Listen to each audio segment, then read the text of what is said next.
Hi dear students, today we have come to discuss a new video of class 12. So we have given this video after a so long time because there is some problem, so I cannot able to make the video. So talking about the previous video, we have discussed about EMF, cells and the combination of cells. And today we'll start a new thing, that is a new law for you, that is Kirchhoff's law. Okay, so I'm given the heading.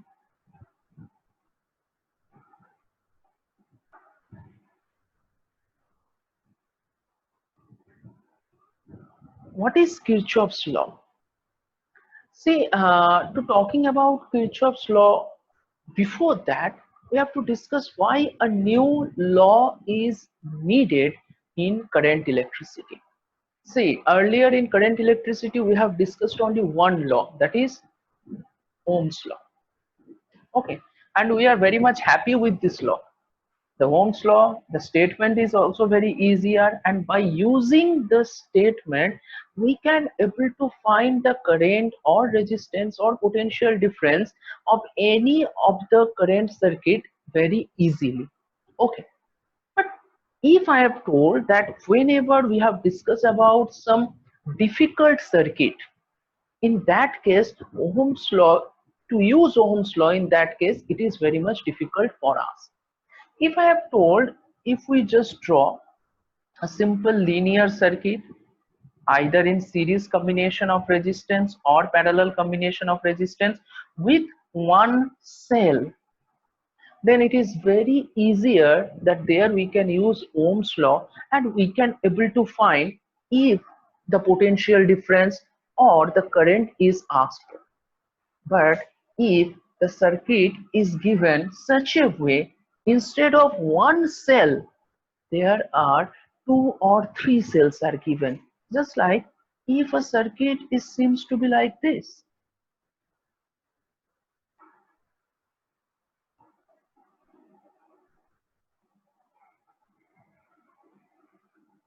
Here you see three resistances we have taken, just like earlier, but here we have taken two cells.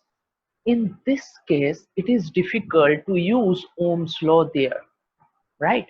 And for that case only, we need to learn a new law, and that is known as Kirchhoff's law. So whenever we have told about Kirchhoff's law, it is not just only one law.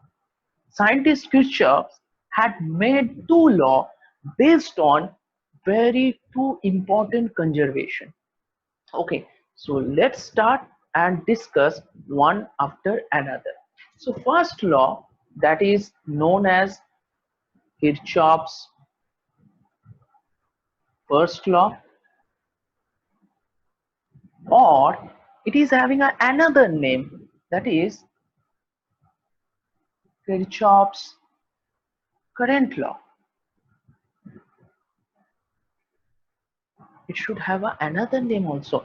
Kirchhoff's current law, its abbreviation, that is KCL. Okay, and another name is junction rule. So if any of the thing is given to us, that means it is asked to tell that Kirchhoff's first law. What is the statement of the first law? Assume if I have drawn this type of portion in a circuit. It is a point or a junction. Assume the name I have given O. It is A, B, C, D. Assume the current is coming from A point and B point to the point O. Okay, so I'm assume from A point the current is coming I1, from B point the current is coming I2 towards the junction O, and two current is passing through D and C, means it is coming here and going by these two ways. Assume this is I4 and this is I3.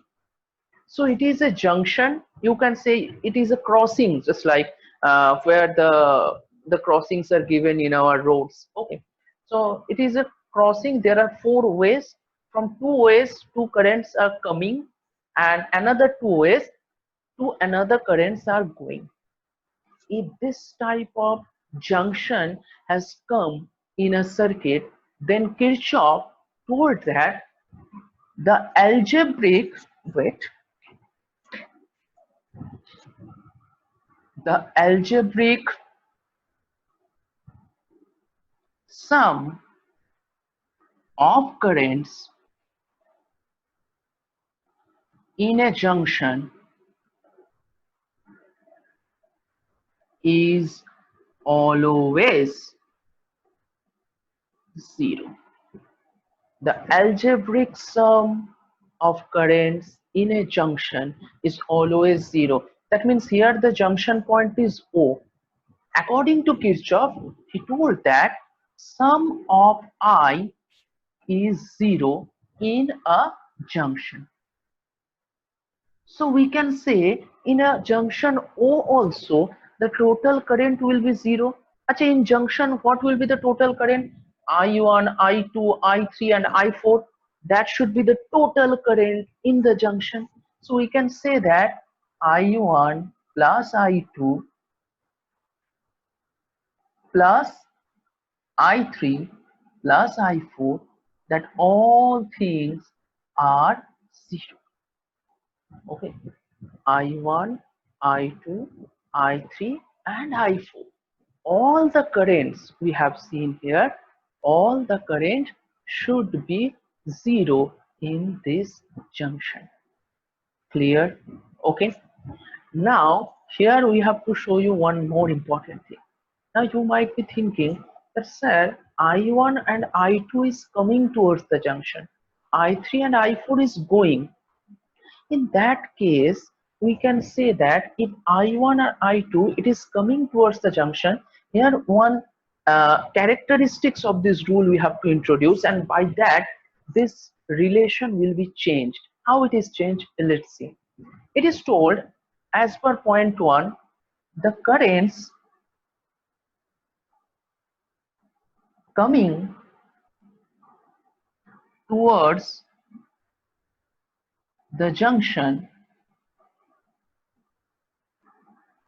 should be taken positive.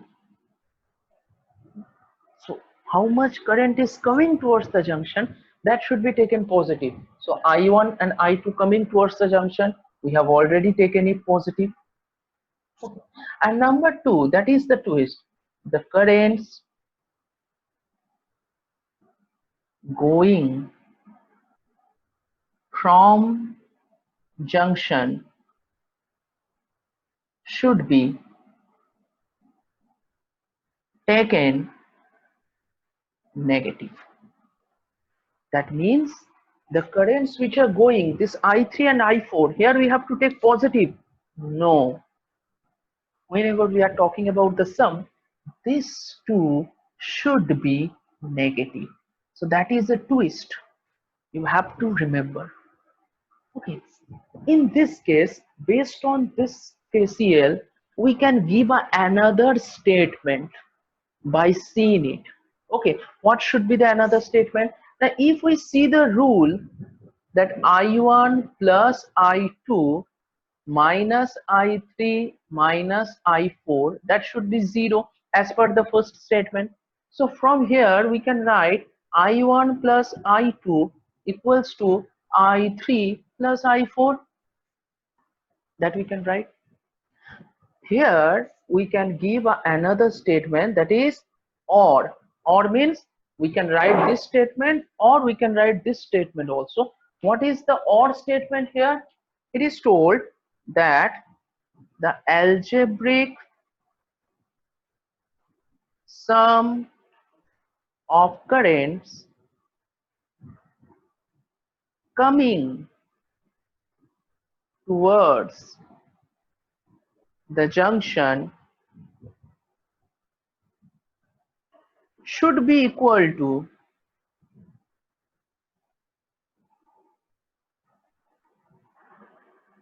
the algebraic sum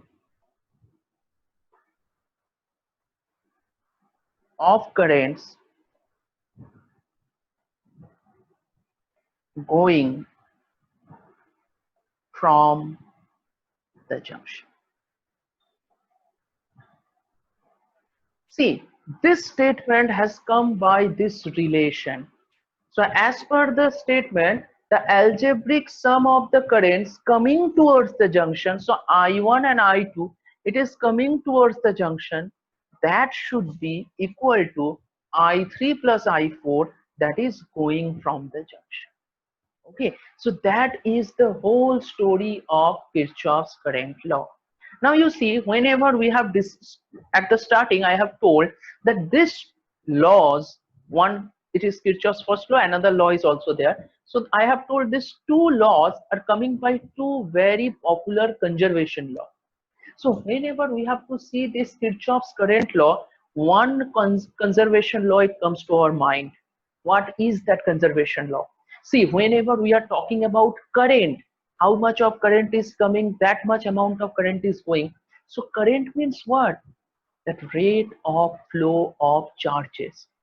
So we can say how much amount of charges coming towards the junction, that much amount of charges going from the junction. And that was the conservation. That is conservation of charge. We know the charge is conserved. We cannot create a charge, we cannot destroy a charge. Charge can be transferred from one body to another body. Here also it is seen that how much current is coming towards the junction, same amount of current is passing from the junction, that represent the total charge in the circuit should remain constant. Okay, so that is the full story of Kirchhoff's current law. Okay, I think you can understand this thing. So we are coming to the next law, that is Kirchhoff's second law. It also have two other names. Okay, so what are the other names are? Let's see. Along with Kirchhoff's second law, it is known as Kirchhoff's voltage law, or the abbreviation of it, that is KVL, and another very common name that is known as loop rule. In the previously it is asked junction rule, that is KCL or Kirchhoff's current law. It is named loop rule. So before telling the statement of Kirchhoff's second law, first we have to discuss what is a loop. What is a loop? See, whenever we have discussed about the current carrying conductor, resistance and a cell, the whole things together is known as a circuit. And if there are much amount of circuits are there, that is known as network. Okay, what is loop? Loop is the closed path of a circuit. Just like if I have shown it just like this way.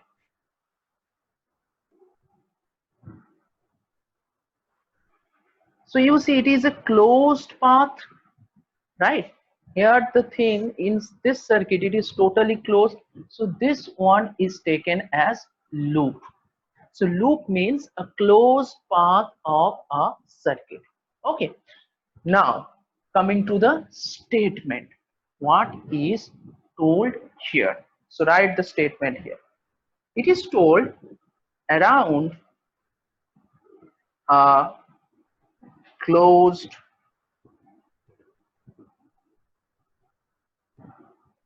loop of a network,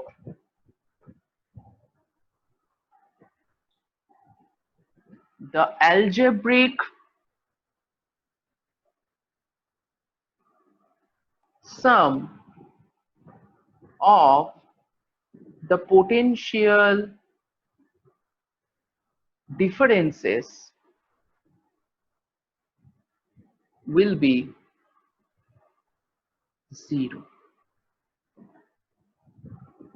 Around a closed network, the algebraic sum of the potential differences will be zero.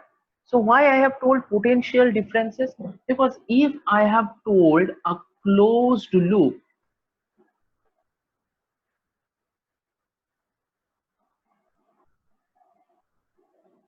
it may be like this.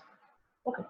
So if there are different cells are taken, so assume this cell is epsilon 1, this cell is epsilon 2, this is resistance R1, this is R2, this is R3.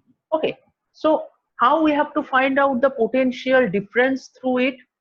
Okay, so potential difference equals to I into R, V equals to I into R. It is told that potential difference through the loop, the algebraic sum of the potential difference through the loop, it should be zero. And now it is little bit of difficult for us to understand, and for that reason we have taken another statement of this rule, and that should be pretty easier for us to understand. Okay, let's see, and then I will discuss this one also, how it can be taken as the potential difference. Let's see. Okay, so another statement, write it this. The another statement of this law, it is told that around a closed loop, the algebraic sum of the EMFs will be equal to the algebraic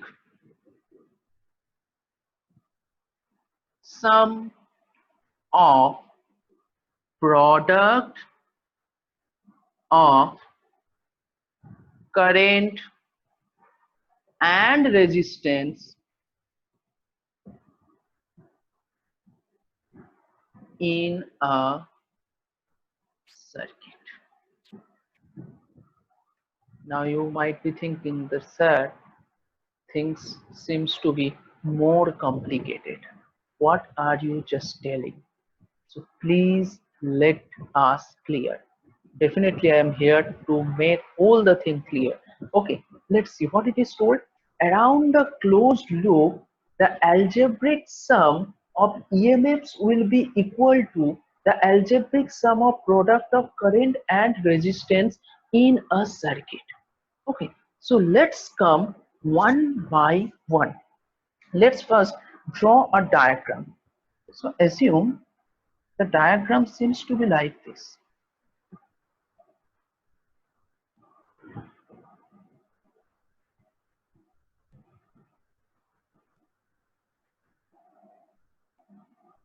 Okay, so assume this is a resistance R1, this is a resistance R2, and this is a resistance R3.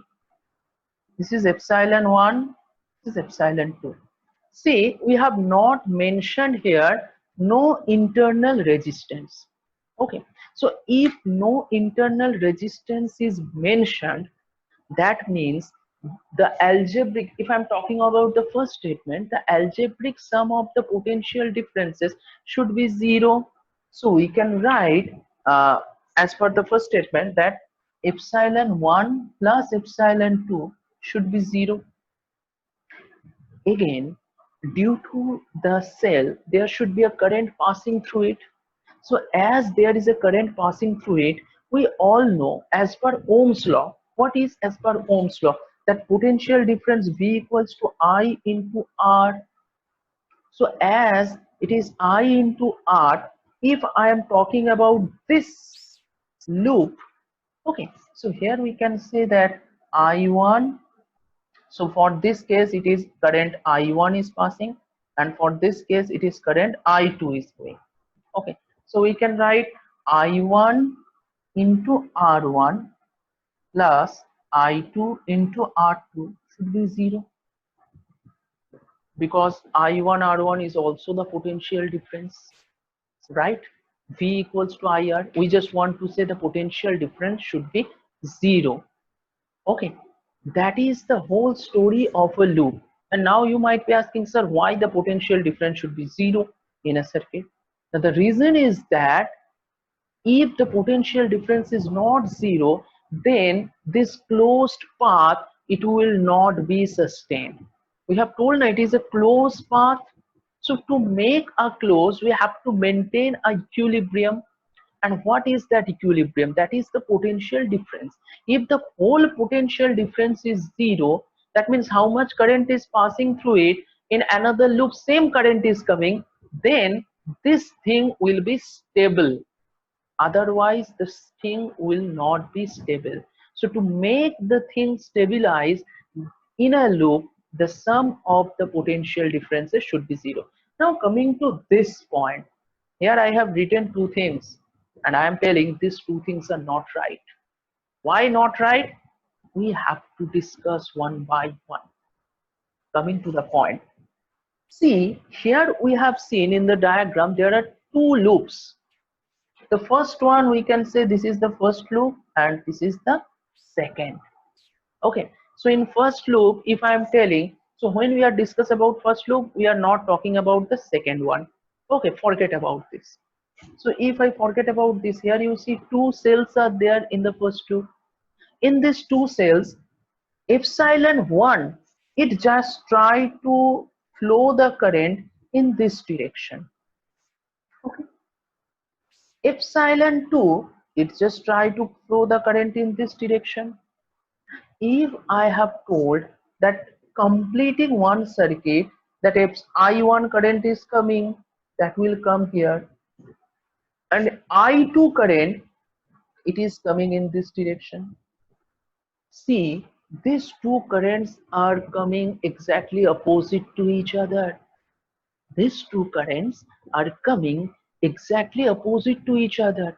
Means whenever these two cells are connected, the currents are passing through it, they are coming to the opposite direction.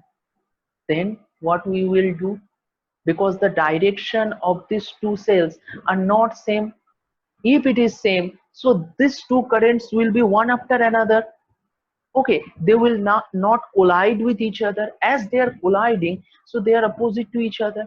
Now in which direction we have to take, that is the direction of current in the loop. This is a story that you have to remember here. What is it? See, whenever we are discuss about a loop, in that case the direction of the current in a loop, that have to choice by us, that in which direction we have to take the current is passing. Okay, so if I am taking the current is passing through I2, so the direction will be, you see, I2 means it will come in this direction, because we are not talking about this one. So this I2 is coming, in which direction it will go? Here. So it is going by anti-clockwise direction. If I taken I1, that is the direction of current in a loop, we have to take the current. You see, this I1 is coming, it will go by this path. I'm again and again I'm telling, we are not talking about loop 2. Forget about this. So that will be a clockwise direction. So it is our choice that what should be the direction of current we have to take. Clear? So if I take the direction of current clockwise, then anti-clockwise current should be taken as negative. And if I take in the direction of current is anti-clockwise, then the clockwise current should be taken as negative. Okay, and in which direction we have to take, that should be positive. Now there might be many confusions are created whenever we are doing the numerical. Many people are telling, sir, in our school it is told that we have to take always in clockwise direction. No, there is no certain rule that we have to take clockwise or anti-clockwise. That is up to us. We can take it clockwise, we can take it anti-clockwise. Now coming to the point here, then if I have taken the direction of the loop in clockwise direction, so first we have to come to epsilon 1. this epsilon 1 is just try to passing the current, you see, in clockwise direction. So that's why the epsilon 1 should be taken as positive. Epsilon 2, that is the another cell. You see, this epsilon 2 is passing the current in anti-clockwise direction. But we have taken the current we will take in a loop in clockwise. So anti-clockwise should be taken as negative. So we will just erase this one and we have to put a minus sign here. Coming to the story on current, the current I1, it is passing as per our choice. It means in clockwise direction. You see, clockwise direction it is going. So I1 into R1 as per V equals to I into R, that should be taken as positive because I1 is as per our choice in positive direction. Okay. Coming to I2, you see I2 is coming in opposite direction. So I2 here we have to take it is negative. Okay, so as per the first rule that around a closed loop of a network, the algebraic sum of the potential difference will be zero. So these two things are zero separately. But whenever we have come to the second rule, as these two things are zero separately, so we can write it together. So epsilon 1 minus epsilon 2 equals to IR1 minus I1 R1 minus I2 R2. That is for first loop. That is for first loop. We are not discussing about the second loop here till now. Now coming to the second loop. What is the story of second loop we have to see? So coming to the second loop, you see here in this point, I am now mentioning the name. It is A, it is B, it is C, it is D, it is E, it is F. Now the question has come, sir, in the first loop we have taken clockwise direction. In the second loop, whether we have to take clockwise or anti-clockwise, if you ask me, that is totally your choice. It is not told anywhere that if you taken clockwise in here, it should be taken clockwise in second loop also. You can take here, it is anti-clockwise. That is up to you. No problem. Okay. So we have taken it is anti-clockwise direction. Now coming to the point F here. So here you see one junction has formed at F point. Here I1 and I2 is coming. I1 and I2 is coming. So after F, there is one way to go. So as per KCL, that is Kirchhoff's current law, how much current is coming towards the junction? Same current passing towards the junction. So that means in this path, the current should go, that is I1 plus I2. Okay, so in a circuit, I1 plus I2 current is passing through here. So here also it is I1 plus I2. Coming to the point that how the Kirchhoff's voltage law we have to apply here. Here you see there is only one cell because this loop we will not take. Okay, first loop its work is over. We will just discuss about the second loop. So in second loop, how many cells are there? One cell. Achha, in which direction it just try to move the current? So you will say, sir, the direction of current this cell is try to do, it is in clockwise direction because it is positive. So it just try to move here in clockwise. But the direction for the loop we have taken, it is anti-clockwise. So what we will do? Nothing. Minus epsilon 2, we will give it a minus sign. That should be equal to, okay, that is the total product of current and resistance. Now coming to I2, that I2 is also going in clockwise direction. Okay, so it will be minus of I2 into R2 because here R2 resistance is there. Coming to here, here another resistance. Achha, through this resistance, how much current is going? Now I1 plus I2. So I1 plus I2 is also going in clockwise direction, but the direction of current we have taken anti-clockwise. So we have to put another minus. So minus I1 I2 into R3. Okay, see all the minus sign we have to take it out, minus minus minus. So epsilon 2 equals to I2 R2 plus I1 plus I2 into R3. So here we have got two equations, and by that the unknown things are given to us that we have to find out. We will do some numericals also, 2 or 3 numericals we will do here, so that it is easier for you to understand. Okay. So that is the whole story of KVL. One thing we have to remember, that whenever we have to use Kirchhoff's second law, we have to take the direction of the loop. Okay, and that direction is totally on us.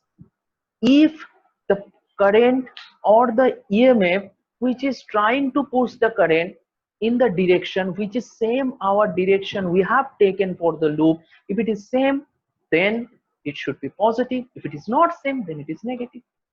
Okay, coming to Kirchhoff's voltage law, from which conservation law it has come? See, Kirchhoff's voltage law, it is talking about the conservation of voltage, conservation of EMFs. So EMF, it is nothing but the work done per unit charge to take a complete rotation. Okay, so work done means it is nothing but energy. So this law is telling us about conservation of energy. So two laws represent two conservation.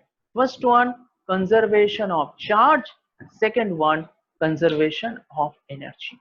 Okay, let's see two numericals, and then I think it will be easier for you to understand. Okay, see, I have drawn one network here. Okay, so in this network I have shown you two cells are given, and here it is told us to find out what will be the current in a circuit. Okay, so let's see. It is already shown that here current I, and when it is come to the junction P, it will be distributed. So it is told in this path it is gone I1.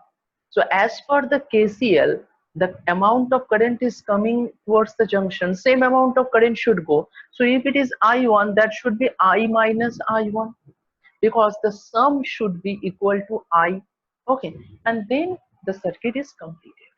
Okay, so now we have to find out what will be the amount of current in a circuit. Let's see.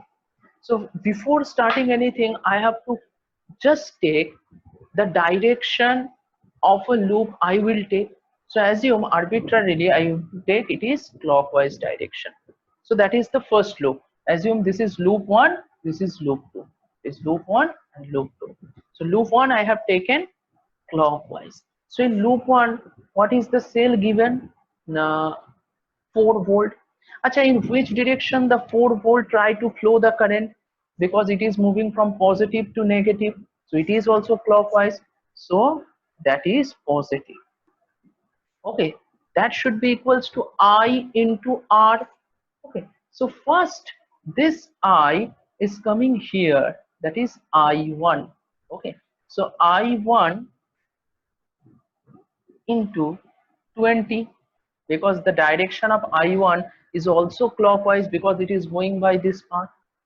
Coming to 60 ohm, how much current is passing through it? It is not given, but it is very much common for us. Why?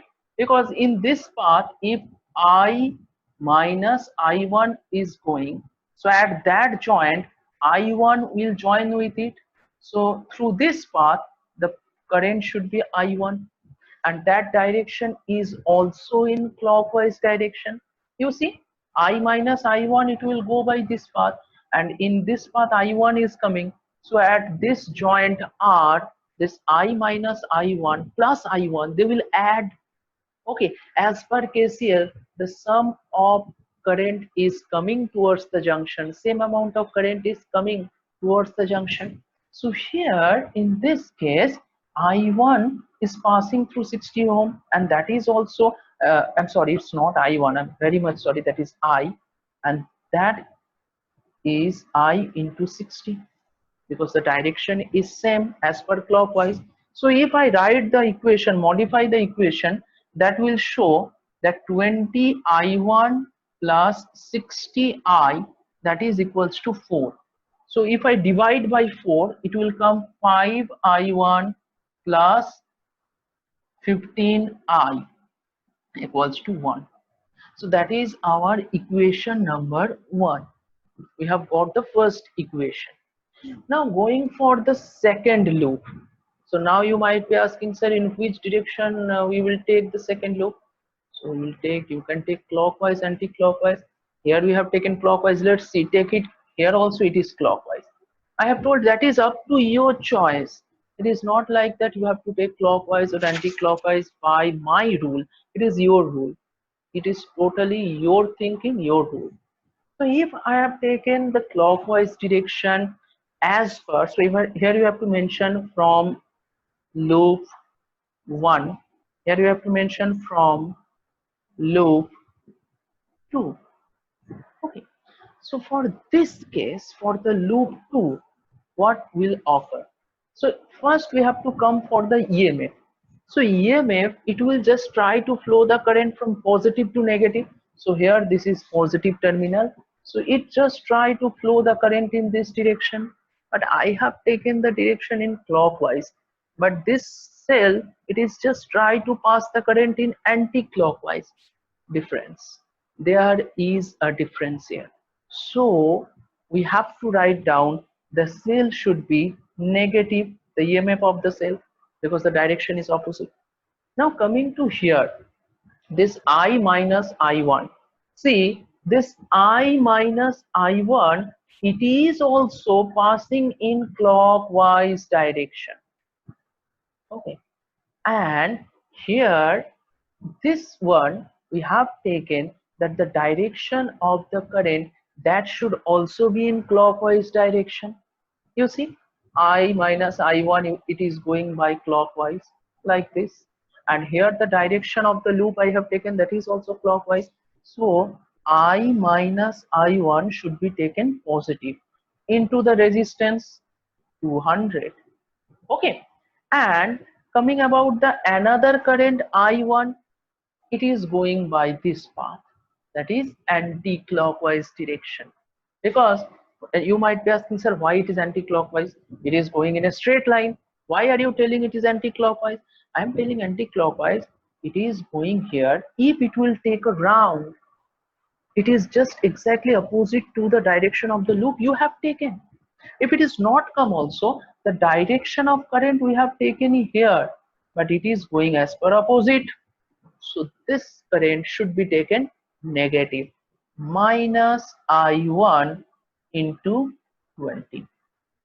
Any another current is there in the second loop? No. So here we have to modify little bit.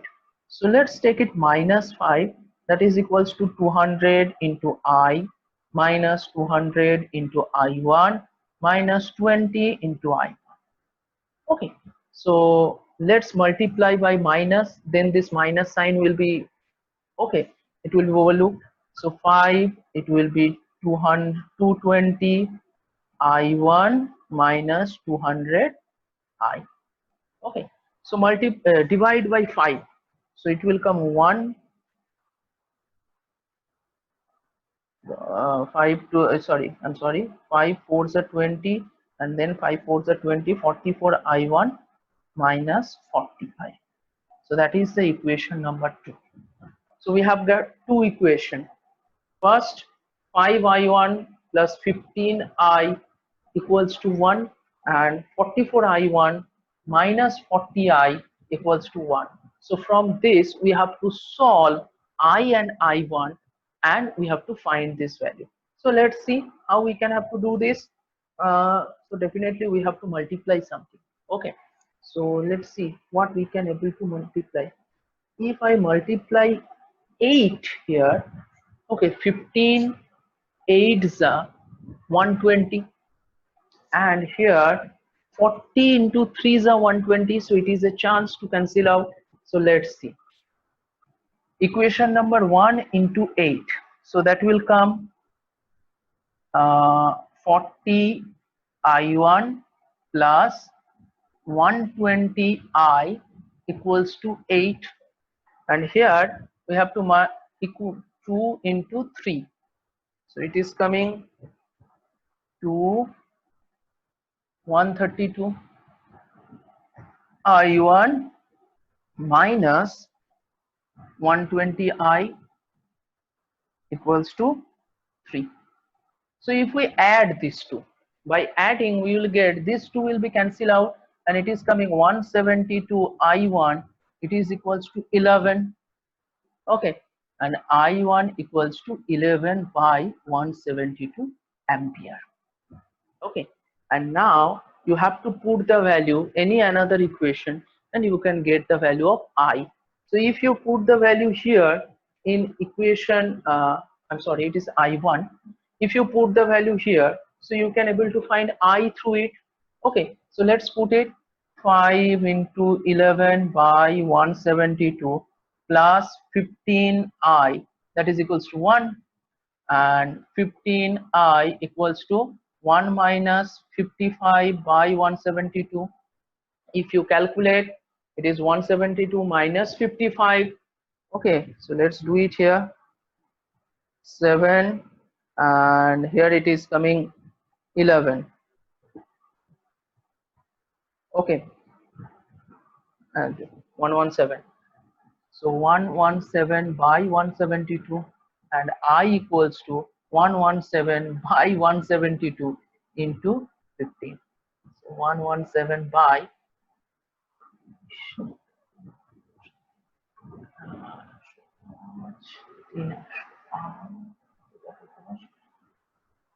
2580. Okay, this much of here.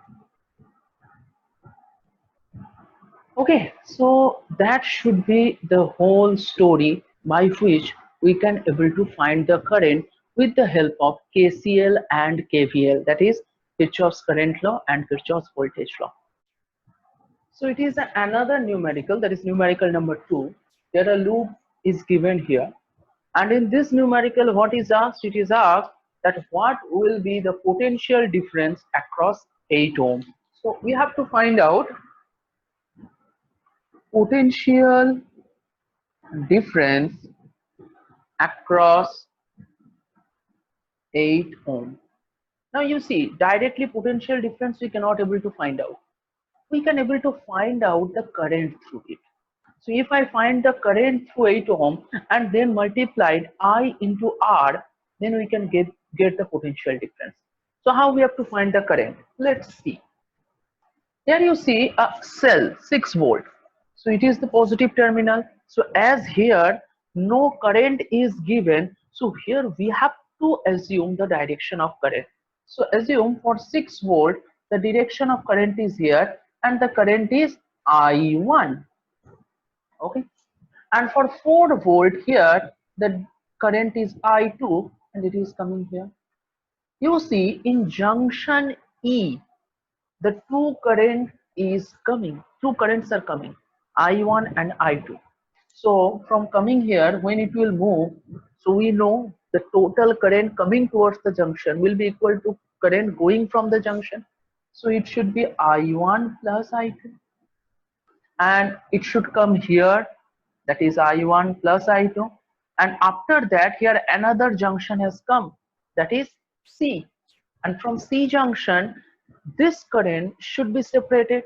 How?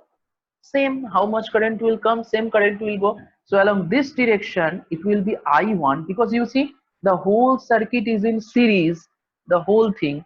So we know along series combination the amount of current should be constant. So if here current is I1, so current coming through this point, that should be also I1, and in this case it should be I2. Okay, so direction of current we have finding out. Now choose the loop and calculate it. So assume this is loop number 1 and this is loop number 2. Now you might be thinking what direction we have to see. uh, Arbitrary, I have already told. So assume here I have taken the direction of current is anti-clockwise. Why I have choice this? There is also a thing that is in my mind to choice it. See, as the direction of the cell, it flows the current in anti-clockwise direction, you see, positive to negative. So here also the direction of current we have to take, the direction of the loop I have to take anti-clockwise, so that I can take the cell positive. So I have already told it is up to you. You can take it is clockwise also. Only instead of 4 volt, it will be written as -4. So here, as it is same direction, so from loop 1, so 4 equals to, now the direction of current I2, so I2 it is coming here, okay, and here it is I1 plus I2, that is also going as per our choice, okay, in same direction. So we can write I1 plus I2 into 8, because same direction. Then plus, see here it is I2, so then I2 it is going from 6 ohm and 2 ohm, so I2 into 6, and again from here also I2 is going, because they all are connected in series, so plus I2 into 2. Okay, so if I write it, it will come 8 I1, okay, and 6 plus 2 8, and 8 plus 8 16, 16 I2, and here it is 4. If we calculate it, it will be 2 4 plus 4, or directly we can write 1 2, I'm sorry, 2 2s are 4, 2 4s are 8, 2 8s are, this is 8, and it is 2 I1 plus 4 I2. So that should be our equation number 1 from the first loop. If you have not understood the first loop, then again whenever we have to do the second loop by the same process, I think you can able to understand. So let's write down from loop 2. Whenever we have to come to loop 2, so here we have to take a direction of the loop. What should be the direction of the loop? That also my choice. Here I will choose clockwise direction. Okay, in this case I am taking anti-clockwise, here I will take clockwise, because the direction of the cell that will flow the current in clockwise direction, that's why I have taken. Okay, so from loop 2 we can write 6 volt, so it is 6 equals to that I1 is passing through the resistance 4 ohm along the direction of my loop, you see, same direction clockwise. Okay, so this direction and this direction is same, we can take I1 positive, so I1 into 4 plus, coming to I1 plus I2, that also you see it is also going as per the direction of our loop. So our loop direction is this, so it is also going by this way, so we can write I1 plus I2 into 8. And again whenever it is coming here, this I1, so that is also passing through 1 ohm, same direction, so we have to take I1 again positive into 5.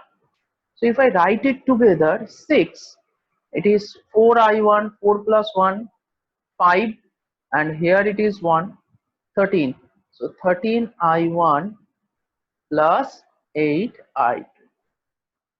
Okay, so that is equation number 2.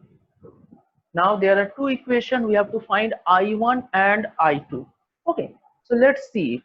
So from equation 1, if I multiply by 2, so we can get 8 I2. So equation 1 into 2, it will come 4 I1 plus 8 I2 equals to 2, and in equation number 2 into 1, that will come 13 I1 plus 8 I2, that is equals to 6. Okay, if I minus it, so minus means that sign will be changed, so it is minus 4. This will be cancelled out and it will be 4 and 13, so it is 9 minus 9 I1, that is equals to minus 4. Minus minus will be cancelled out, I1 equals to 4 by 9 ampere. Coming to I2, so if I put the value in equation 1, so if I put the value of I1 here, so it is clear 2 into I1, so I1 is 4 by 9 plus 4I2, that is equals to 1, so it is 8 by 9, so 4I2, that is equals to 1 minus 8 by 9, so it is 1 by 9. Okay, and I2 equals to 1 by 6, 36 ampere. Okay, 1 by 36 ampere. Okay, so now I1 and I2 both you have got. What is your target? You have to find out the potential difference across 8 ohm. Acha, how much current is passing through 8 ohm? I1 plus I2. So I1, I2 separately you have got. So let's find out I1 plus I2. So I1 equals to 4 by 9 plus 1 by 36. So it is 36, 16 plus 1. So 17 by 36 ampere. So that is the total current passing through the resistance 8 ohm. What will be the potential difference? So if I write here that potential difference across 8 ohm, that should be equals to V equals to I into R. So what is the I? I should be 17 by 36 and R equals to 8. Okay, so if I cancel out, it is 4 9s are 4 2s are, so 34 by 9, this much of. And if you want to convert it in decimal, so it is 9 3s are 27 and 27, so it is 7 coming, 0.0, 9 7s are 3.77 volt. Okay, and 3.777 it will continue, so directly you can write 3.78, that will be the answer. Okay, so mainly this type of numerical has come from Kirchhoff's law. Okay, so our target should find the current, and along with it we have to find the voltage. In another case, assume the potential difference is given here, you have to find the resistance. That type of also numerical may come. So this is the two easy numerical I have shown here. Later we will discuss more numerical. Thank you.